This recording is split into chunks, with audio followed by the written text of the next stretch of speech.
Hello, you wonderful people, and welcome to another episode of Super-Fanta-Fi. This being a show talk about TV shows of the supernatural, fantasy, and/or science fictional genre. For today's episode, I'm gonna talk about the latest episode of Charmed, as well as the season premiere of American Gods. Like always, I'm gonna talk about something that you want to listen to. You can always look in the description down below. I click the time and start talking about each of the respective shows. So, for example, if you want to hear what I say about this week's episode of Charmed, you can skip to what I had to say about the season premiere of American Gods. But the first thing I want to talk about is this week's episode of Charmed. So, a lot of interesting things going down this episode. Picking up where last week's episode left off, we had the whole situation with Mel and Jada being attacked, and it's kind of what I thought, but it ended up not being what I thought. It isn't actually Jada's parents that were after them. It's actually some other people who are witch hunters. It ended up being like some people that she put a hex on and made them give away all their money. She thought it was their, like, it was kind of interesting. I'm sure it came up, but I don't really remember witch hunters in the original series. Maybe they were there, but it's just, I don't remember.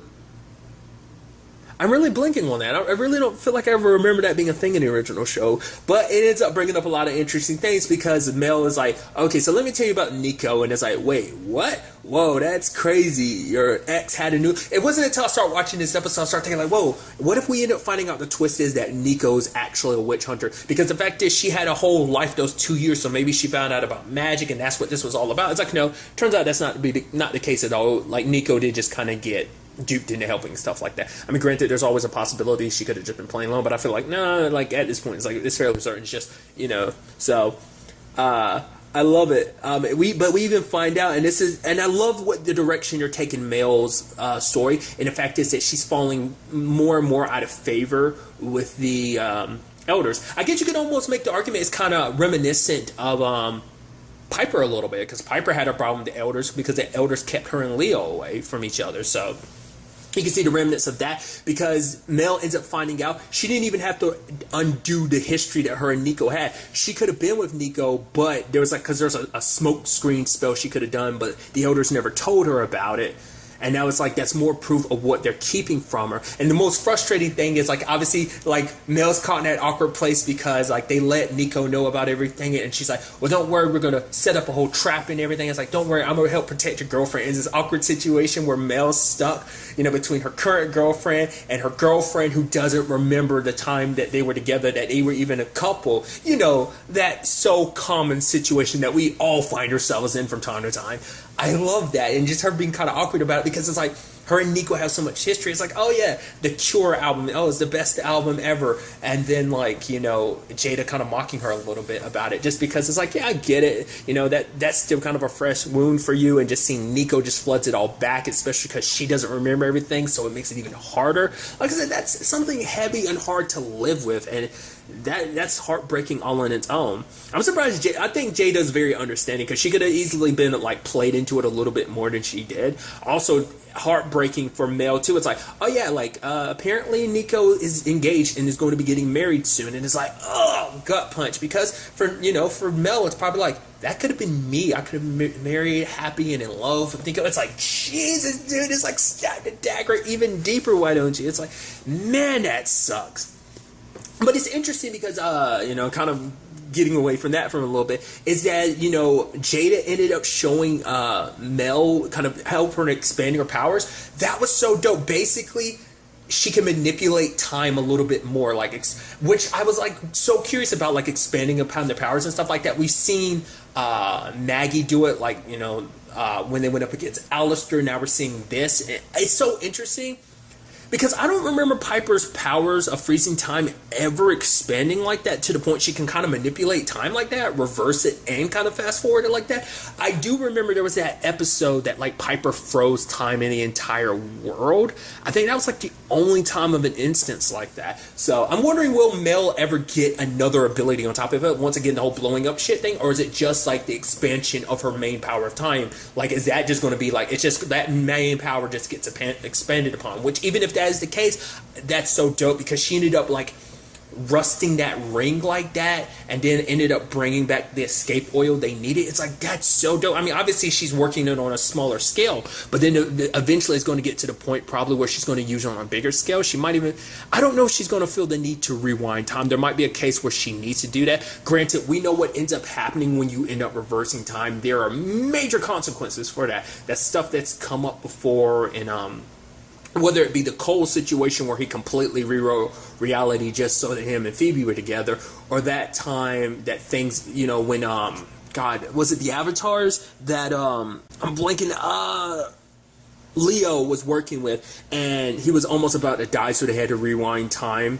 and all that. So it's an interesting situation, because that was a reality. I'm not about to rehash Charm ones and stuff like that. I do apologize. I feel like I have I don't know, because it's like I feel like I don't have that many opportunities to talk about Charm, so it's like interesting to kind of talk about this show and compare it to the original. Not in a negative way, like, oh, this and that. Like, oh, it's just interesting to see the differences that they made, and you can almost correlate some of the stuff from the original show in this new show. You can be like, oh, maybe this is them doing that, but kind of with their own little twist to it in certain regards. I don't know. Maybe that's just me reading too much into it, but I kind of feel like that in certain regards when it comes to this show. So I think that's what's making me love this show even more too, because it's like it's doing its own thing, but it's taking stuff from the original show but kind of remixing it and outright changing it in some regards, nevertheless. But yeah, it's just like I said, interesting what they end up doing with Mel like that. So I'm curious to see. Like I said, it's just driving a wedge further and further with her, with the elders, and then you have the whole situation with Macy, who kind of feels closer to them. Because for her, she needs them to potentially help her with her whole demon situation, because now we see that like the characteristics of a demon are coming out of her more and more, because to the point she didn't even feel any pain. But I love her whole like misadventure she goes on with Harry this episode, where it's kind of like, oh yeah, the guys from the TV show, she's in love with this 90s TV show about angels and stuff like that. And I even love when Harry was just reading a paper and he saw the vampire. He's like, a vampire, and he was so calm, cool, and collected about it. But I love that Macy was watching her, her guilty pleasure TV, and ended up really seeing the two angels, Gideon and Levi, which Gideon is played by Jimmy, was it Tatro? Is that you say his last name? American Vandal, at least I think it was only in season 1. I haven't seen the show, but sadly it's canceled now. But I think he was only in season 1. Obviously, he has his YouTube channel, the Life According to Jimmy. But that, I think wasn't he in one of the, or both of the 21 and 2 Jump Street movies? I don't remember. He's definitely popped up in movies too. But and also the actor who plays Levi seems so familiar, but I feel like I recognize him for something, but I'm blanking. But I love them coming out, and just like when you watch the TV show that they're on, because obviously they have to overact and make everything cheesy. I mean, I'm sure because that's the perspective everyone has when they watch something from the 90s. It's like, oh, it's so cheesy. But I love that Macy's getting all excited. Her and Gideon are giving each other the eyes. I'm like, hello, Macy, you have Galvin. But I guess for her, it's just kind of like this is a TV show she grew up on. And it's actually kind of sad, because for her, it's like she got bullied a lot. And the fact of the matter is she was begging her dad not to go to school. This show was kind of her escape. It gave her the inspiration to kind of keep going, So I thought that was kind of sweet. But her enjoying it and getting all giddy and stuff like that. It's so interesting, because to see that side of Macy so like fun like that, it's so interesting, because she has to be the more serious, smart, collected. So I even love the whole conversation about her with Maggie. Like Maggie's like, oh yeah, trying to describe what was happening between her and Parker, which I'll get to later. But then Macy's like, come on, we're adults here, you can't say the word orgasm. And she's like, no, it's literally not like that. And Macy's like, oh wow, this story's not going the way I thought it was. But I love that Harry and Macy got trapped inside of this show. And then Macy's poking holes in the plot, being like, okay, I've been curious about something. It's been bothering me all these years. Why don't you open the hell gate yourself, then rather than going about all this stuff? And the devil was like, you shut your mouth. And then like Harry's like, I don't think you should be like poking holes and poorly written stuff, and she's like, I'm sorry, it's just been bothering me this entire time. And she was like, the fact of the matter is, after 20 years, I'm going to do things my own way, because it's been bothering her the entire time how this show ends and stuff like that. I forgot what it was that Gideon was talking about before. It's like, oh yeah, you're talking about us being on a TV show, but what if in our world, you're the ones that are on a critically acclaimed TV show? And Harry's like, that's pure, absolute rubbish. And Gideon's like, and you're not proving your case or whatever. It's hard to say whether the show is poking fun at itself, because, I mean, to be fair, it was like a late 90s show, because Charmed started in 98, so I don't know if that was them doing that or not, but more so probably just poking fun of 90s TV show in general. But it was just such a fun episode in that regard, and I loved it.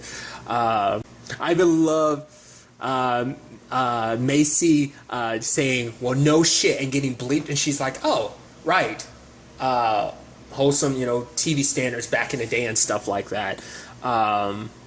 It was so interesting. It's also interesting too because like you have Mel being like grossed out because like both brothers are fighting over Angelica, and just like she's like, ugh, even back both of these guys, men are gross. And then like Maggie actually learning from Levi, because for her, like, she was so focused on her situation in this episode, she didn't really think about Parker's feelings, because it's like, yeah, which is so interesting, the empath and everything like that. She has to be so in tune with her own feelings that I think she does kind of on occasion kind of forget about other people's.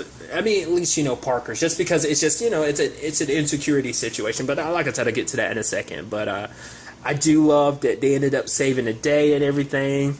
And ultimately, Gideon and Levi go back to their world. And it's just so cheesy, and I love it. It's so good.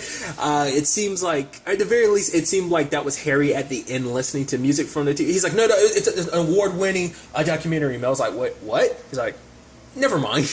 But it looked like he was listening to music from the show, not unless it was him just straight up watching episodes and that was like the credits or something like that. Either way, it's so good.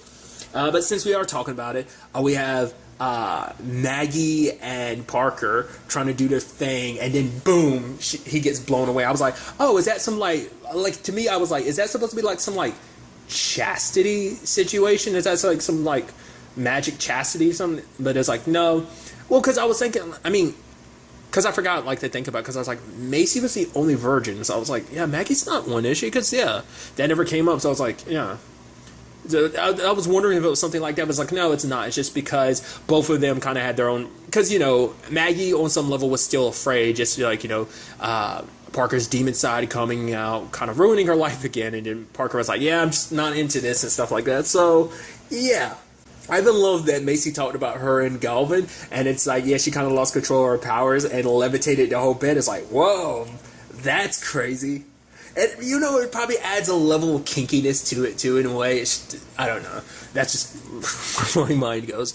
But nevertheless, what was interesting is that, Parker and Maggie, kind of open up to each other about, like, yeah, he's afraid of it, too, losing control of his demon side. That was his greatest fear, because he doesn't want to hurt her again. But kind of being honest and open about their feelings, they, do their thing, and Parker's power was activated, and they phase through the house and end up in some basement area, which more and more secrets. It's like every time they turn around, they realize how little their mom has told them anything. Now, it seems like that room they discovered seems like it's connected to, isn't Charity's sister's name Fiona? Because I'm blanking on it.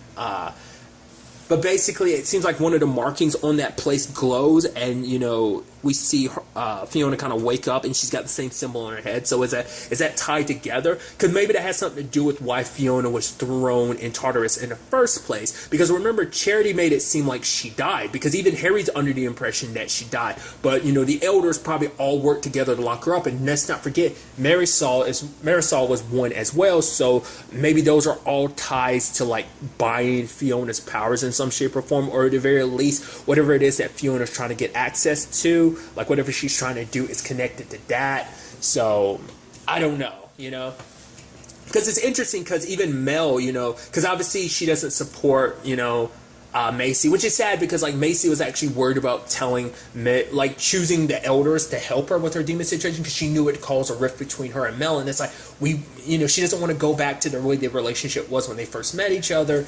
But for Mel, she doesn't want to have anything to do with the elders because it's like all they've done is lie to them. Like the fact of the matter is they're not even letting us go fight with our full potential. The fact of the matter is things could have been different if they just told us from the beginning. Charity's hidden stuff from us, and she even confronts Harry and asks him, "It's like, is there a possibility?" And even Harry was like, "Yeah, there's a possibility she knew about the spell and didn't say anything," because Harry didn't know about the smokescreen spell. Because for him, it's a situation of like Charity most likely didn't say anything because she wants you to put your focus, because that's the charm ones. You need to focus on being the charm ones, and that means your love life would have gotten in the way, so it's better to get rid of. I mean, you can make the argument, it's like, yeah, because if you kept Nico in your life, she would have been in constant danger anyway being near you, so you can make the argument, like Charity, it's like, the fact is you can't have a human in your life because they'll always pay the price. There's always going to be the loved ones. So it's probably kind of like you keep a solitude life. I'm sure that's what the elders kind of do, so I think that's the argument that could be made, but, Mel's kind of pissed off and everything because it's just like, more and more lies. And then she blurts out to Harry that like, oh, they wanted to leave you in Tartarus. Did he not know that? I mean, it seemed like he might have known that, but then like the moment Mel leaves, he kind of looks concerned on his face. So I don't know whether that's because he didn't know that. It's like, oh, they were going to leave me there. Or was it more so like now that he's sitting there thinking about it, it's like it is kind of messed up that the elders have, I think it is in a process that even he himself is starting to question that, because let's not forget there's so much of his own life that was hidden from him too. So it's not like the elders have just hidden from the charm ones, they've hidden from him as well, but it's like it's part of the protocol and stuff like that. But still, especially learning now what he could have had, like could have at least held on to the knowledge of knowing about his son and his, great grandkids and stuff like that, so it's something to think about, so.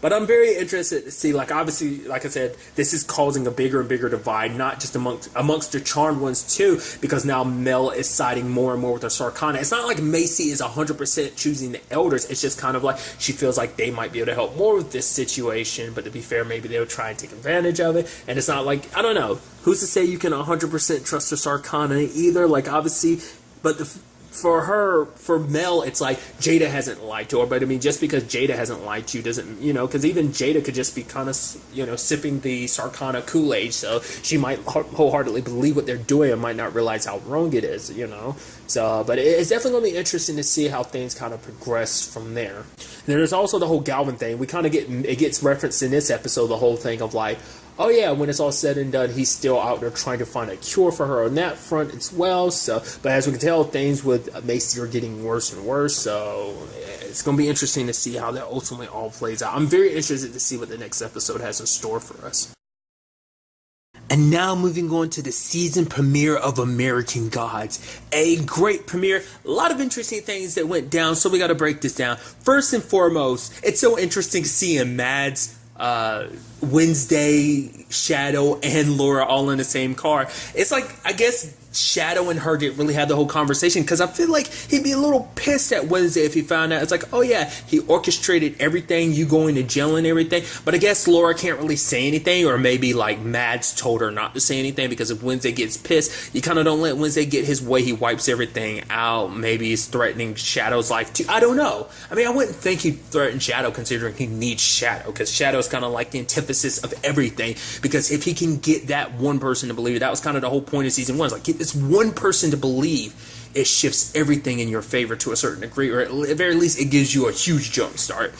I guess, just someone who doesn't believing all of a sudden grants you an immense amount of faith. Nevertheless, but the fact is, even Mads is in the car, be like, oh yeah, they're talking about mermaids and stuff like that, ha ha ha, fun times. I'm like, I guess for him, because it's like the entire time, every time he was away from like Wednesday last season, he just cursed his name and just like, fuck you. And I'm like, so why are you adding out buddy now? I guess because it's like, yeah, you kind of have to. You're kind of stuck with him, so you have to add out buddy. But like, obviously he's not completely okay with this situation.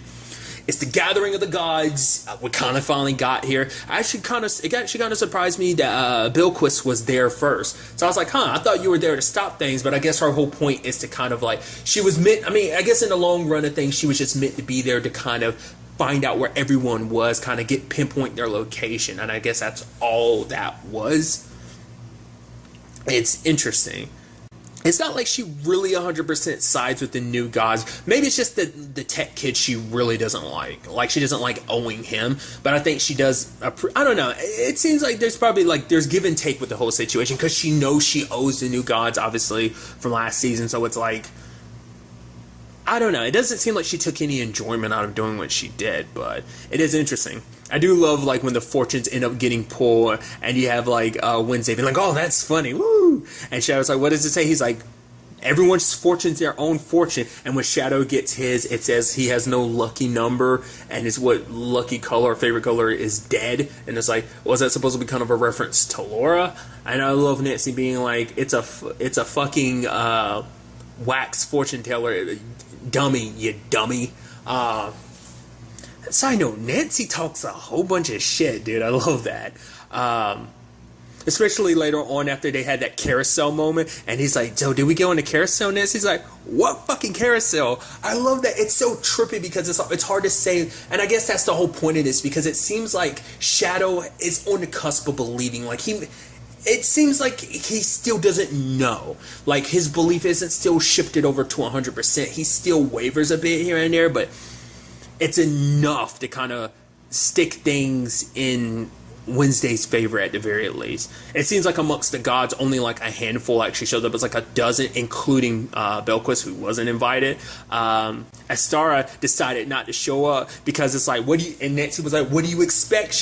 That whole thing of you massacring bunnies when he ran over bunnies, season 1's finale. It's like, yeah, she's pretty pissed about that. I guess word finally got to her after she already did all that stuff for him, and is like, wait, you killed a whole bunch of my bunnies, get the hell out of here. So not every god is siding with him. We still haven't seen all the new gods per se.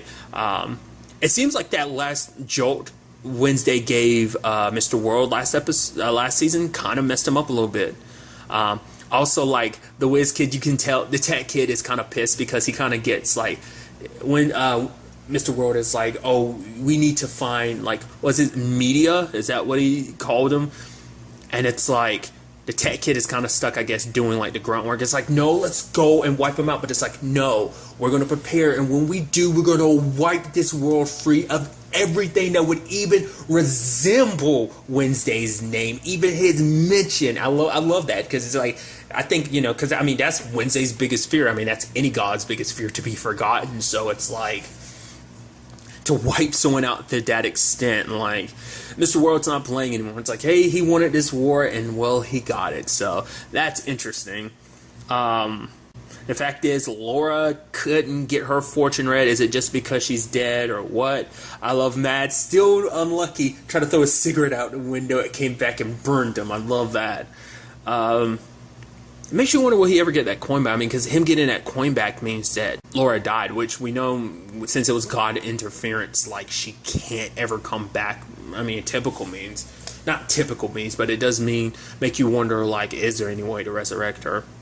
Once again, it's still, like I said, I threw it out there at the beginning, but it still makes me wonder why she hasn't told Shadow about Wednesday. Because she warns him later on and be like, Shadow is that Wednesday is dangerous. I don't know. Also, side note, Mama G, that's the actress who played Agent Christopher in Timeless. I was like, because I saw her in the trailers. I was like, oh, that's so awesome. But it's kind of an uphill battle because he still had to prove it to the other gods who weren't. It seems like Nancy's on his side, Chernobog's on his side, Zorai, she's on his side. I wonder why. Well, I guess because she's like the main one. I guess like amongst the fortunes, she's the best one. I guess she's the one that was necessary. I guess the other sisters opted out because they didn't show up.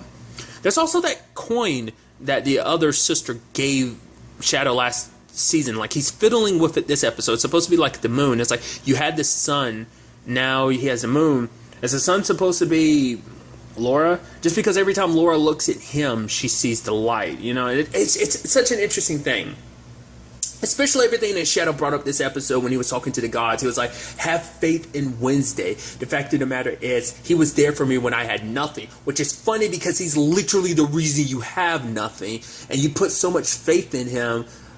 I want to know what was said. Maybe we'll kind of get to it later on. But it's just kind of like, it's just like, what was said? Because this would all crumble without Shadow. Because Wednesday has pretty much put all his eggs in one basket, and that is Shadow. I did like that we did get a glimpse of all the gods in their truest, like, I guess, like, their truest forms to a certain extent, and now we see them later, and then we hard cut to him. He's like, I guess let's take this conversation back to reality, and then it's like, oh, all of them are in their humanoid forms and stuff, you know. So it's interesting too, because I feel like you would think Wednesday would have been on to the whole fact is that Bilquis was kind of working for them, because she brought up the whole point of like, oh, they, you know, I mean, because it's like, I mean, you kind of killed Vulcan for that reason, but I guess the whole point was because, I mean, basically when it's all said and done, everyone shot up. And then, like, you have Wednesday being over Zorai's body, being like, oh my god, is this what it takes? And you look at his face and you're like, dude, you are milking this situation. It looks like you're concerned. You butter her up, you flirt with her and all of that, but now it seems like you're just using her depth to your advantage. Just like now you're convincing the other gods of like, oh, there's no letting this go. They've already set things in motion. It seems like he knew that Mr. World would respond in this way, and he needed him to respond in this way because it solidifies his motions of, we can't let this stand. You know, yes, this was my war, but the fact is they went too far. We've got to stand up and take them out. So it seems like Wednesday's taking advantage of this situation. Makes you wonder what's Shadow getting taken part of the plan to. It seems like he's so important to you, but why would you? I wonder, do the other gods, I mean, because he is so important to Wednesday, of course, the new gods would grab him. I wonder, do they plan on using him in the same fashion that Wednesday's trying to? I don't know. I also love Mr. World telling that dude at that Blackbird place, being like, I'm the guy, I'm the man behind the man, kind of like you're talking about you want the president. It's like he's a cardboard cutout. So when I give an order, like, you work for me. So that was just kind of interesting, kind of setting the record straight. Also, Salim shows up, and I love that. Like, it's, hey, I'm here for you. The Jinn is like, no, this isn't where you belong. Obviously, the Jinn is kind of like, no, I got your back, and I'm worried about you. I'm curious to see what that ends up being about. Because I guess in my head, for whatever reason, like after rewatching season 1, I kind of felt like the Jinn left something to Salim. But it was, I guess it was just a whole thing of like, oh, a new lease on life. But it's like, they are connected. It's interesting. And it seems like that's going to be, I mean, that doesn't seem like it's the same thing as like Wednesday and Shadow's relationship. It's something else, something deeper. But I'm curious to see what that ends up turning out to be. I mean, because obviously, like Salim, Mads, as well as Laura are kind of like the three outsiders in this situation. Because even Mads is like, come on, I'm like the right-hand man to that guy. And it's like, oh no, he explicitly told me not to bring you in. And I guess that's because he knows what Mads been up to.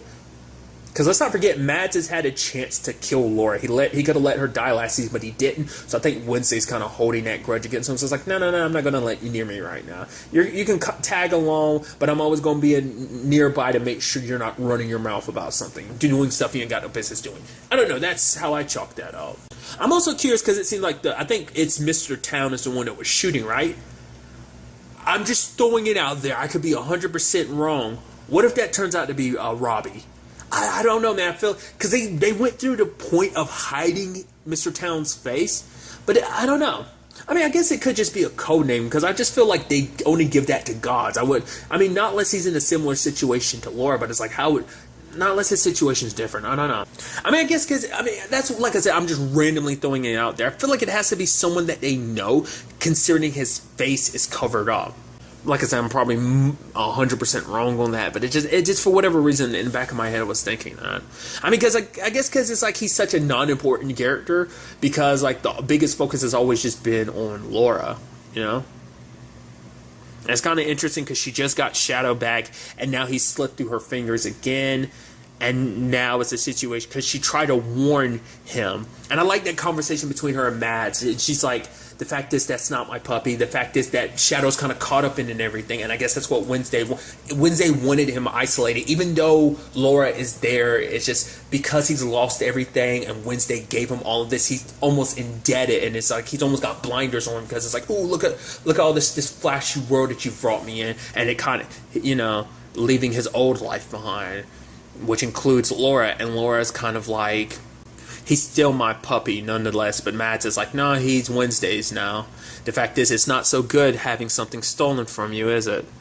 What's also interesting too, it seemed like Bilquis took an interest in Laura. I wonder, did she feel anything from that kiss? It seemed like she might have, but I'm not sure. Like, obviously, it still seems like Shadow's the only one that makes her feel anything, but it looked like something, maybe it was just kind of like a, oh, okay, but, you know, I'm wondering, her being a god or anything, does that affect Laura in any shape or form? There was also part of me was thinking, like, is she going to, like, end up taking a coin from Laura in that moment or something like that? It's like, no. I wonder what that was. Like, was that, I guess that kiss, maybe that kiss was just supposed to be like a, I guess that gave them the pinpoint location they needed, but I don't know. It just seemed interesting that she decided, I guess because she is connected to Shadow, so the point was to kind of get to her to get to Shadow, maybe potentially, because maybe she felt like she wouldn't be able to get to Shadow any other way. It's interesting, too, because when she was talking about, like, oh, that other world they were in, apparently they were in Wednesday's memories. So maybe that's what maybe like the world morphed into like his memories of what they all looked like in their forms before they came to America, and you know, maybe that's what Shadow was seeing and was being kind of like enveloped by, when in actuality they were just in their humanoid forms just kicking it like that. It's hard to say. Oh yeah, I was just thinking about it too. I really like that thing at the beginning too, where like you had Wednesday like obviously like talking about, oh yeah, it's dangerous on the roads, talking about Laura's death and stuff like that. Just, you know, like she knows and you know, and you're playing your little games. I also love him being like, oh yeah, I died once too. Actually, I sacrificed myself. He hung himself from Yggdrasil like for like 9 days, I think he said. And she's like, oh, look at you. You're back alive and everything. And he's kind of like, yep. And it's kind of almost rubbing that in her face too. Like I said, a lot of interesting things went down. Obviously, this war, it's still at its very early stages, but I'm curious to see how this kind of all ends up playing out. What is it that Wednesday is going to do? Like, how's this all going to play out? How does he plan to win this war when it is so heavily one-sided? But I guess that's just the whole point. You can never count Wednesday out because he's always up to something. I mean, he is All-Father and all that, you know. But another thing I've constantly brought up that I'm curious to get an answer to this season is, what is the role that Shadow plays? Like, obviously, he's continuing the role he kind of played in season 1, kind of being the foundation of belief and faith for all of this. But I'm so curious to see, is it just that, or is it going to be so much more? Because even Mads made it seem like your man just happened to be a guy. It's nothing special about him, but will that stay the case or not? I don't know. I mean, Shadow was the one that kind of convinced a lot of the gods to stay by Wednesday's side, to basically, like, the fact is, put a little faith in him to kind of get you through this, essentially, you know? So, ultimately, we'll just have to wait to see what goes down in the next episode. I'm very interested to find out what happens. But really, that's all I want to talk about in this episode. Till the next time we meet, be happy, be safe, live life to the fullest, and enjoy it. Good day, and goodbye.